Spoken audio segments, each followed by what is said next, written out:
Hindustan times ஒரு பத்திரிகை, ஒரு ஆங்கில பத்திரிகை. அந்த பத்திரிகை ரஜினிகாந்த் டைம்ஸ் போட்டு முதல் பக்கத்திலேயே நடிகர் சூப்பர் ஸ்டார் ரஜினிகாந்த் அவர்களின் 50 ஆண்டு திரையுலக வரலாற்றை பாராட்டி ஒரு பக்கமே வெளியிட்டு இருக்கிறது. இந்துஸ்தான் டைம்ஸ் என்பதை ரஜினிகாந்த் டைம்ஸ் என்று போட்டு வெளியிட்டு இருக்கிறார்கள். இது ஒரு பெரிய விஷயம் இல்ல, அவருடைய திறமை இருக்கட்டும். ஆனால் அந்த சூப்பர் ஸ்டார் என்ன சொல்றார் தெரியுமா? நான் இவ்வளவு பெரிய உயரத்துக்கு வந்திருக்கிறேன் என்றால் அதற்கு அடிப்படை காரணம் என்னை உருவாக்கிய என்னுடைய இயக்குனர் கே பாலச்சந்தர் என்ற ஒருவர் தான் என்று குருவோட கையில தன்னை ஒப்படைக்கிறார்.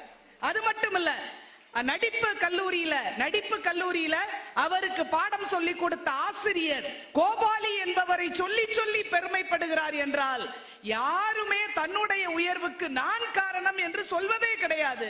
நிச்சயமாக அடுத்தவர்களின் உதவியால் தான் நான் உயர்ந்திருக்கிறேன் என்று சொல்வதுதான் வழக்கம். அதுதான் உண்மையும் கூட.